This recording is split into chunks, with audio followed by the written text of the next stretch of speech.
Hello guys, today we're discussing this editorial age and marriage on raising the age of marriage for women. ठीक है, हम लोग को भी पता है कि अभी क्या हो रहा है, वुमेंस का क्या हो रहा है, मैरिज के लिए मैरिज फॉर वुमेन का जो एज है वो क्या हो रहा है 18 से 21 चेंज हो रहा है। ठीक है, तो इसी पे ये एडिटोरियल है।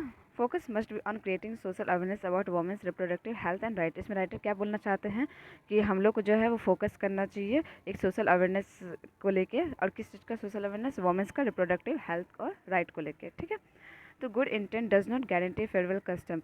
जरूरी नहीं है कि हर बारी जो भी, इसमें राइटर क्या बोलते हैं कि गुड इंटेंट, जो भी गुड इंटेंशन हो उसका गारंटी नहीं है कि उसका फेवरेबल आउटकम आए। ठीक है, कोएर्सिव लॉज। अच्छा, यहाँ पे है कोएर्सिव वर्ड, इसका मतलब क्या हो जाता है, कोएर्सिव का मतलब होता है कि किसी को भी डरा के, फोर्स या फिर थ्रेटनिंग करके कुछ काम करवाना। ठीक है, तो coercive laws without wide societal support. Coercive laws क्या होता है, विदाउट वाइड, इसमें कि कोई भी वाइड सोसाइटल सपोर्ट नहीं मिलता। ऑफन फेल, उन लोग फेल भी हो जाते हैं to deliver even when there statement of object and reason, उसका रीजन भी हो या फिर उसका ऑब्जेक्ट हो स्टेटमेंट का, aim for the larger public good, अच्छे के लिए। ठीक है, within days of the union cabinet, within days क्या हुआ, यूनियन कैबिनेट जो है वो अप्रूव कर चुके हैं proposal to raise the age of marriage for a women from 18 to 21 year हो जाना चाहिए, the same age as man. जितना कि मेन है उसी के मतलब बराबरी में किसका आना चाहिए, वोमेन का भी आना चाहिए। 21 है अभी प्रेजेंट, हम लोग जानते हैं कि 18 ईयर किसका है, गर्ल्स का है, और वुमेन का मैरिज के लिए,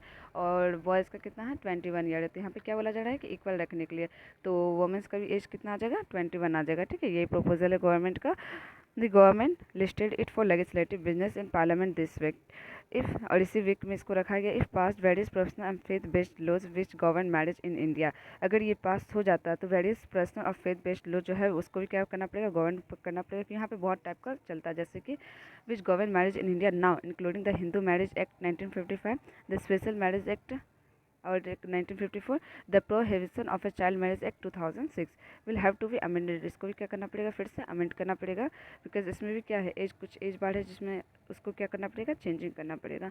इन her budget speech last year, Finance Nirmala Sitharaman had announced that the government would set up task force to look into the age of a girl entering a motherhood with an aim to lower maternal mortality rate। ठीक है, तो यहाँ पे जानते हैं India mortality rate क्या है, बहुत ज़्यादा है, तो मोर्टेलिटी रेट को कम करना पड़ेगा। इस वजह से जो लास्ट ईयर जो बजट हुआ था उसमें जो हम लोग की फाइनेंस मिनिस्टर जो है निर्मला सीतारमण, उन्होंने क्या अनाउंस किया था कि हम लोग क्या कर रहे हैं, पूरी जो गवर्नमेंट है वो एक सेटअप कर रही है, और किसके लिए कर रही है, गर्ल्स का एज के लिए, कि जो इंटरिंग होती है गर्ल्स लोग मदरहुड बनने के लिए, मदरहुड के लिए, तो उनका जो है मदरहुड बनने के लिए, तो उसमें क्या होता है, मोर्टेलिटी रेट बहुत ज़्यादा देखा गया। ठीक है, सही से मतलब सही हेल्थ नहीं रहना, जिसकी वजह से बच्चे का भी हेल्थ सही नहीं रहना, जिसकी वजह से क्या होता है, बहुत सारे बच्चे क्या हो जाते हैं, जन्म मतलब बर्थ होता है और फिर क्या हो जाता है, तुरंत ही मर जाते हैं। जिस वजह से क्या करना पड़ेगा, इसको सही से मदरहुड को भी सही एज रखना पड़ेगा, जिस वजह से मोर्टेलिटी रेट क्या हो, वो डिक्रीज हो। Improve a nutrition level as well as ensure opportunity to women to pursue higher education and career.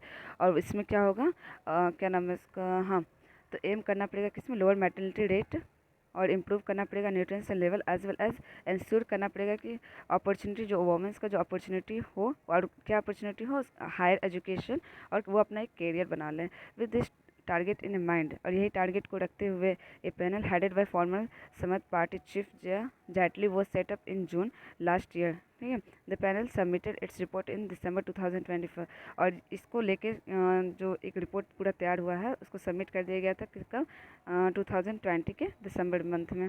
तो the objective look good on paper merely raising the age of marriage. और इसमें क्या हुआ था, रिपोर्ट में बहुत सारे ऑब्जेक्टिव था, जिस ऑब्जेक्टिव को देख के बहुत अच्छा ऑब्जेक्टिव था, जिसको देख के लगा कि गवर्नमेंट को लगा कि हाँ, एज जो है उसको क्या करना चाहिए, इंक्रीज कर देना चाहिए, without creating a social awareness and improving access to health care is unlikely to access to health care is unlikely to benefit the community it wants to serve.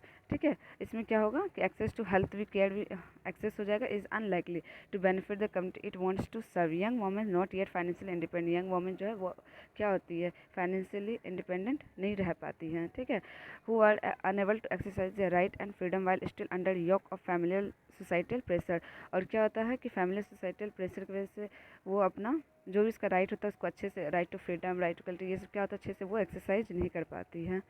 According to according to Mrs. Jetli, raising the age of marriage is one of its recommendations, which include a strong campaign to reform a patriarchal mindset and improve access to education। और इससे क्या होगा, according to Jaitley according क्या बताया जा रहा है कि एज ऑफ मैरिज जो है वो क्या एक रिकमेंडेशन है, जिससे क्या हो सकता है, एक इंक्लूड एक स्ट्रॉन्ग कैंपेन, ये एक स्ट्रॉन्ग कैंपेन बन सकता है कि क्या हो, एक माइंड सेट चेंज हो और इम्प्रूव हो किस में, एजुकेशन में, गर्ल्स का। As per the national family health survey, अगर हम लोग नेशनल फैमिली हेल्थ सर्वे देखें 2019 to 21, तो 23.3% of women age 20 to 24 years married, ठीक है, वी आर मैरिड बिफोर 18, 18 से नीचे अभी भी क्या हो रहा है, 23% वुमेन का क्या हो जा रहा है, शादी हो जा रहा है, ठीक है, 18 ईयर से नीचे वाले का। Which shows that prohibition of child marriage act 2000 has not been Holi successful in preventing child marriage, ठीक है। तो इससे क्या पता चलता है कि जो चाइल्ड मैरिज एक्ट 2006 आया था वो क्या रहा, सक्सेसफुल नहीं हो पाया है प्रिवेंट करने में कि चाइल्ड मैरिज ना हो, स्पेशली अमंग दी पुअर, गरीब लोग में ज़्यादा देखा गया है। Women's right activist point out to that parents often use this act to punish their daughter who marry against their wishes or elope to evade forced marriage, domestic abuse and lack of education facility। और यहाँ पे क्या बताया जा रहा है कि अगर लड़की शादी ना करे, अगर लड़की ये एक्ट का यूज़ करे, जो कि एक्ट क्या है, prohibition of a child marriage act, इस एक्ट का यूज़ करे तो लड़की को क्या होता है, सज़ा मिलता है अपने पेरेंट्स को, जो कि क्या लिखा हुआ, parents often use this act to punish their daughter who marry against their wishes, जो कि शादी ना करे इसके अगेंस्ट में, और elope to evade force marriage, उसको मैरिज करना ही पड़ता है, जो कि जिसमें, ठीक है, अपने डोमेस्टिकली घर की वजह से, फाइनेंशियली की वजह से, ठीक है, बहुत सारे यहाँ पे रीज़न हो जाता है। And lake of education facility, और वहाँ पे क्या होता है, लड़कियों को एजुकेशन फैसिलिटी भी सही से प्रोवाइड नहीं करते पेरेंट्स, ठीक है, ठीक है। तो इसमें क्या बताया जा रहा है, hence with in parents is more likely that the change in the age limit will increase parent authority over young adult. इसमें क्या बताया जा रहा है कि पैट्रियट सेटिंग जो है, मतलब माइंड सेट जो है उसको चेंज करना पड़ेगा, and it is more likely, और ये बताया जा रहा है कि राइटर को लग रहा है कि change in the age limit, अगर चेंज कर दिया जाएगा एज लिमिट में तो will increase the parents authority, तो पेरेंट्स का अथॉरिटी क्या होगा, इंक्रीज हो सकता है ओवर यंग एडल्ट, ठीक है। As a good but not a easy way to achieve the stated objective.